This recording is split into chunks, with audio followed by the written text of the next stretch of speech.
Prelims group 2 syllabus ఇది. జాగ్రత్తగా చూడండి. ఇప్పుడు వస్తున్న పేపర్లు సిలబస్ని ఫాలో అవుతూనే వస్తున్నాయి కాబట్టి మీరేం చేయాలంటే ఇక్కడున్న ప్రతి పదం, ప్రతి టాపిక్ని మీరు క్లియర్ చేయండి. చక్కగా చదువుకోండి. డెఫినెట్ క్వాలిఫై అయిపోతారు. ఇక్కడ ఏంటి చూడండి, ఇండియన్ హిస్టరీ మొత్తం గ్రూప్ 2 సిలబస్ వచ్చేసి ప్రిలిమ్స్కి 150 మార్కులకు ఉంటుంది. దేని నుంచి ఎన్ని ఉంటాయి, ఏ టాపిక్లు ఉన్నాయి క్లియర్గా చూడండి.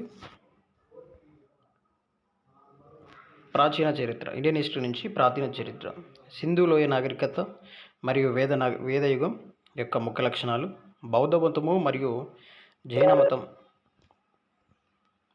మతం యొక్క అత్యవసర పరిస్థితి, మౌర్య సామ్రాజ్యం మరియు గుప్త సామ్రాజ్యం వారి పరిపాలన, సామాజిక, ఆర్థిక మరియు మతపరమైన పరిస్థితులు, కళ మరియు ఆర్కిటెక్చర్, సాహిత్యము, హర్షవర్ధనుడు.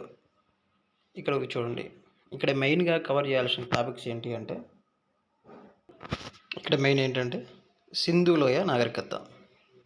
ఇక్కడ సింధు లోయ నాగరికత నుంచి బిట్ పక్కా పడుతుంది, వీటి జాగ్రత్తగా చూడండి. అలాగే బౌద్ధ మతం అండి, బౌద్ధ మతం నుంచి కన్ఫామ్గా బిట్టుపడుతుంది. జైన మతం నుంచి కన్ఫామ్గా బిట్టుపడుతుంది. మౌర్య సామ్రాజ్యం చాలా ఇంపార్టెంట్ చూసుకోండి.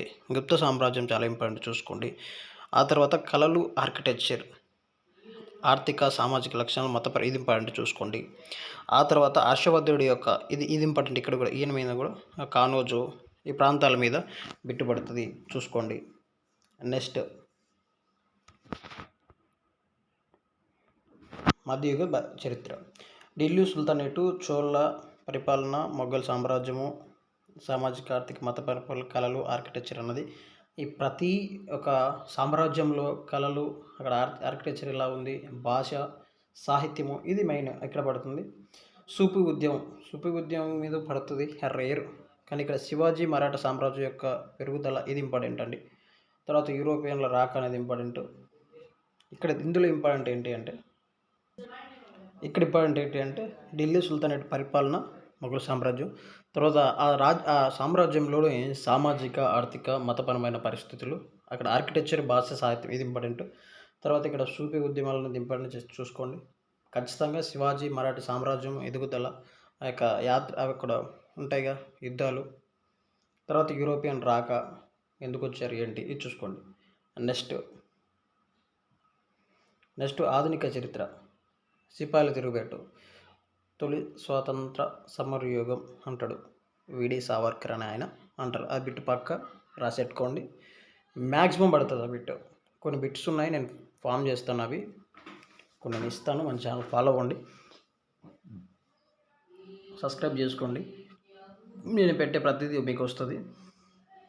తర్వాత బ్రిటిష్ వారి పెరుగుదల ఎలా జరిగింది, ఏకీకరణ భారతదేశం, పరిపాలన, సామాజిక పరిస్థితులు, సంస్కృతి రంగాల మార్పు, తర్వాత 19-20 శతాబ్దంలో మత సంస్కరణలు జరిగాయి. నేషనల్ ఉద్యమం, జాతీయ ఉద్యమం గురించి ఇంపార్టెంట్ అండి. ఇక్కడ ఇంపార్టెంట్ ఏంటి చెప్తాను చూడండి.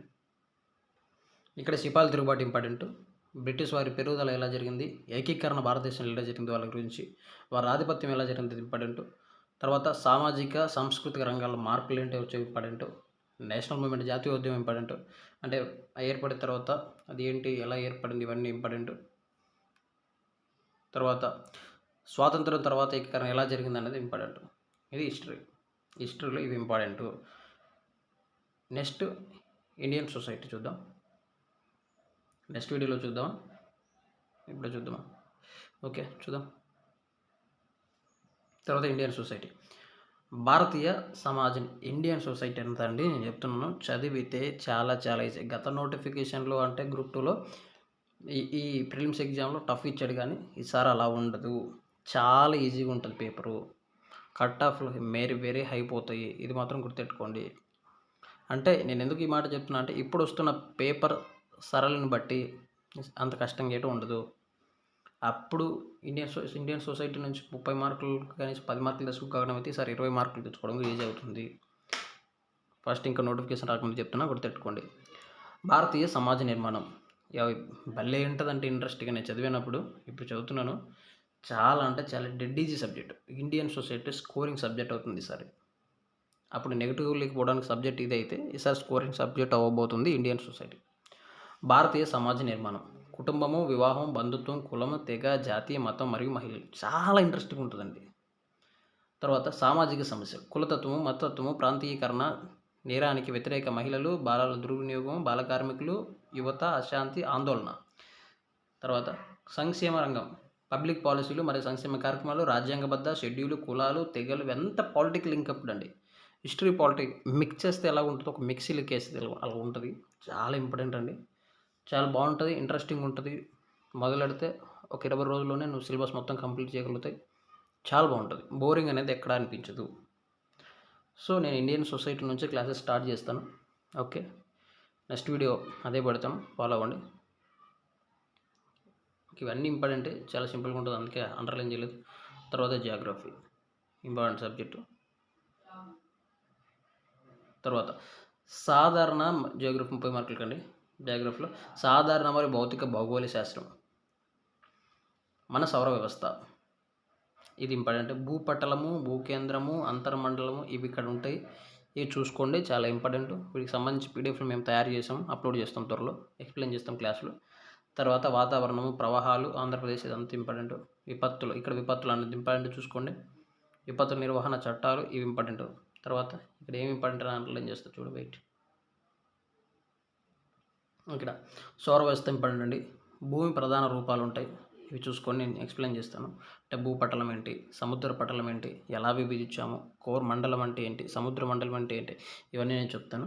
తర్వాత వచ్చేసి ఎందుకంటే గతంలో చదివాం కాబట్టి సముద్రపు నీరు, అలలు, ప్రవాహాలు, ఆంధ్రప్రదేశ్లో ప్రధాన భౌతిక లక్షణాలు ఏంటి, వాతావరణం ఏంటి, నీటి పారుదల వ్యవస్థ, కాలువల ద్వారా ఎలాగుంది, బావుల ద్వారా ఎలాగుంది, నదుల ద్వారా ఎలాగుంది, సరస్సుల ద్వారా ఎలా ఉంది, వాటి గురించి. వృక్ష సంపద, సహజ విపత్తులు అండి. విపత్తులు అనేది చాలా ఇంపార్టెంట్, ఖచ్చితంగా బిట్టుపడే ఏరియా అండి, ఇవి చూసుకోండి.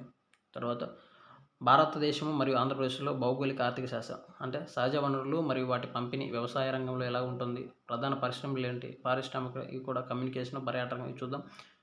ఎందుకు చెప్పగలుగుతున్నాం అంటే గతంలో మేము చదివాం కాబట్టి కొంచెం మినిమం పట్టు ఉంది. తర్వాత భారతదేశం మరియు ఏపీ యొక్క మానవ భౌగోళిక శాస్త్రం. మానవ అభివృద్ధి, జనాభా పట్టణీకరణ, వలస, జాతి, గిరిజన భాష. ఓకే, ఇది ఇక్కడ ఇంపార్టెంట్. తర్వాత నెక్స్ట్ మెంటల్ ఎబిలిటీ. ఇవి కొంచెం మ్యాథ్స్ బ్యాక్గ్రౌండ్ ఉన్న వాళ్ళకి చాలా ఈజీ అవుతుందండి. ఇక్కడ మ్యాథ్స్ అయినా నువ్వు నాన్ మ్యాథ్స్ అయినా నువ్వు చేయగలేదు ఏంటి అంటే క్లియర్గా చెప్తాను చూడండి, టిక్ చేస్తాను. ఇక్కడ మెంటల్ లిమిట్లో స్టేట్మెంట్ మరియు ఊహలు చేయగలవు, ప్రకటనలు, వాదన, ప్రకటన చేయగలవు, ముగింపు ప్రకటన చేయగలవు. నంబర్ సిరీస్ ఓకే, చాలా easy. Letter series easy. Coding, decoding చాలా ఈజీ. ఆకారాలు గుర్తించడం చాలా ఈజీ. Number system easy. తర్వాత సగటులు ఈజీ, నిష్పత్తి శాతం వరకు ఈజీ. ఇక్కడ నాన్ మ్యాథ్స్ బ్యాక్గ్రౌండ్ ఉన్న వాళ్ళకి ఏంటి అంటే బార్ వడ్డీ, చక్ర వడ్డీ, పని, time and work, distance, date, ఇవి కొంచెం టఫ్ ఉంటాయి. బట్ ఇవి నేను నా స్టైల్లో నాకు తెలిసినవి ట్రిక్స్ నేను ఖచ్చితంగా పెడతాను. ఓకే, తర్వాత కరెంట్ అఫైర్స్. ఇవి కనీసం 1 మంత్, సరే 1 ఇయర్ చూసుకోవాలి. ఎగ్జామ్ బిఫోర్ 3 months అనేది ఇంపార్టెంట్, ఇది అందరికీ తెలిసిందే. ఓకే, ఫాలో అవ్వండి. మనం టుమారో నుంచి క్లాసులు స్టార్ట్ చేద్దాం. Okay, all the best.